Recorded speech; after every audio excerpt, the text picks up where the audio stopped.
Hey everybody, I'm Laura the librarian, and for today's PaperCraft project, I'm going to show you how to do hand lettering with brush markers. Ooh.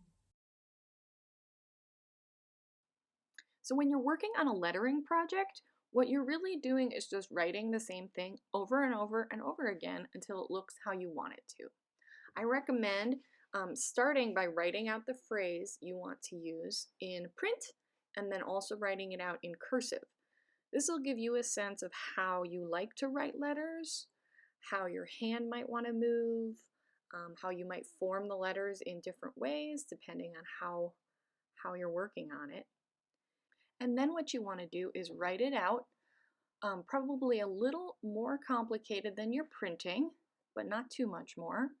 And you want to give it lots of spacing and a good size. I couldn't really decide at first whether I wanted to do printing R's or curly-Q cursive R's, so it took me a little bit of time there.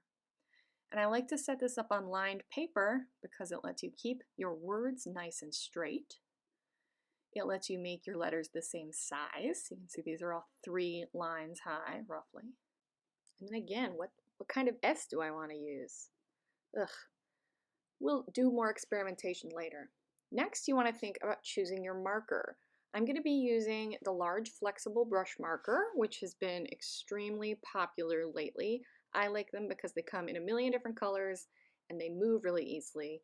But you can also use a marker that's got a little less give to it, which will usually have a finer point, or you can use something like a Prismacolor, which is going to have a nice wedge to the end. These are all going to write differently, so you're going to have to experiment and play around with it and find what you like best. And for this project, I'm going to be using marker paper. It's a little bit thinner than regular white paper, so you can see I'm going to be able to see the pattern that I wrote earlier on the lined paper. So let me grab my Tombow here, and you can see that this brush marker lets you make fine lines and fat lines. And what I want to do is make fat lines when I'm pushing down and try to make fine lines as I'm going up or across. This is my first go round, so I'm really just touching the marker, seeing how it feels to write this out in the marker. Thinking about spacing a little bit, but mostly just getting a feel for it. This is definitely not going to be my finished product, but we'll just finish up here with the blue and see how it looks. So, could clearly be tidier, so I'm going to do it again. Like I said, there's a million colors, so I'm switching colors. And this time I'm going to pay more attention to making my lines look differently. I'm going to focus on getting that thick and that thin to look a little bit different. This marker is a little older. It's been used a little more, so it's not quite as thick as the blue one. Another great thing about the marker paper is that if you do go a little bit uphill, you can always realign yourself the next time you start writing. All right, here we go. I'm kind of getting the hang of it here, getting my thin upstrokes and my heavier downstrokes. Looking pretty good. Start adding little details. Nice.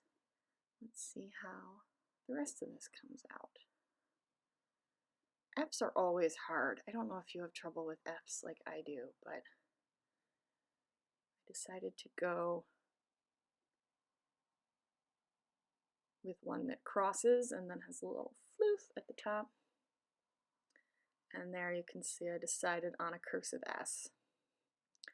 All right, so we're getting better. The flow is better, the shape is better, but we're definitely going to do it again. So at this point, now that I know how this phrase feels with the marker, I'm going to actually make myself a new template. I'm going to get a clean piece of lined paper and rewrite the phrase with a little bit more of the flair that I know I'm going to want to have in my final product. Also, I tend to write a little bit more on an incline, more like an italic, when I write in cursive, and that's something I want reflected in the final product as well. So we're gonna work on getting that flow in this template. Also, I would typically do this with a pencil so that I could erase and edit as I'm making small little mistakes, but I wanted you to be able to see it. And I definitely wanted you to be able to see the pen through the marker paper, so I used a ballpoint. All right, so now that we've got the new template, I'm going to take yet another color of my Tombow brush marker and go for this. See how the third round is going to go.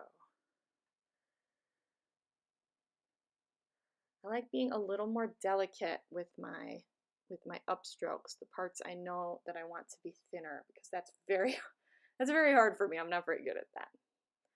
Here you go. Yep, and you can always go back in once you've made your major strokes to connect little lines, add little details. All right, I like how that looks. Let's keep going. What I noticed here was that library and friends, the Y and the D were running into each other. So I decided to move library a little bit over to the right and then friends a little over to the left to make room for both of them. Again, that's a great thing about having a template and using the marker paper. You can move things around whenever you want before you marker them out on the paper. Still having trouble with that F? That's okay, it's looking better all the time. Oh yeah, little delicate push and pull action. Right, we'll give the S a little tail and the F. Nice. So that's looking pretty good. I'm going to do it one more time. And just because I like how library and friends look together now, I'm not so sure about hello. So I'm starting with the second word. Oh, and I switched to a cursive B. That's all right. Looks cute. Ooh, nice flow that time. Awesome. And again, we'll offset friends to the left a little bit so that the tall letters and the long letters don't run into each other. Let's get that F going.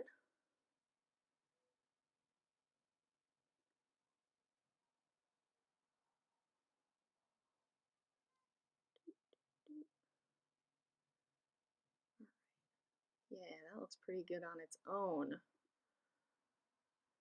I always think that's a good way to tell if your F looks okay before you've added all the flourishes to it. You've got a good F going on. Nice, we'll add a little flourish. Cute. All right. So now that I like how that looks, I had to figure out how to write in hello, and I'm just using my template now for the blue lines, the lined paper underneath, because I'm going to print it. And it's just a simple capital. The other end of the Tombow marker is just a nice fine point solid marker. You can also use to make little flourishes and details on your hand lettering if you like. And I'm just going to add a little message for you at the bottom. I love to mix together script and print, uppercase and lowercase. You can absolutely experiment with all of these things. And library friends, we do miss you. Thanks for watching. Have a good one. Here's a few extra minutes of bonus doodling. I do the alphabet and some other stuff if you like to watch it. Otherwise, bye!